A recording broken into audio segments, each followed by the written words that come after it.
এদিকে রমেশবাবু এক মুহূর্ত সময় নষ্ট না করে তাড়াতাড়ি অ্যাম্বুলেন্স ডাকলেন।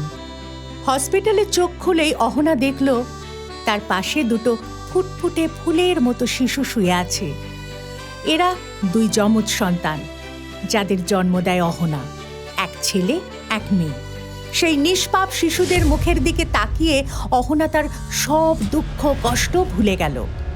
সেই সুখও তার কপালে সইল না। হঠাৎ যেন ঘোর অন্ধকার নেমে এলো তার জীবনে। এটা কি করে ঘটলো অহনার সঙ্গে?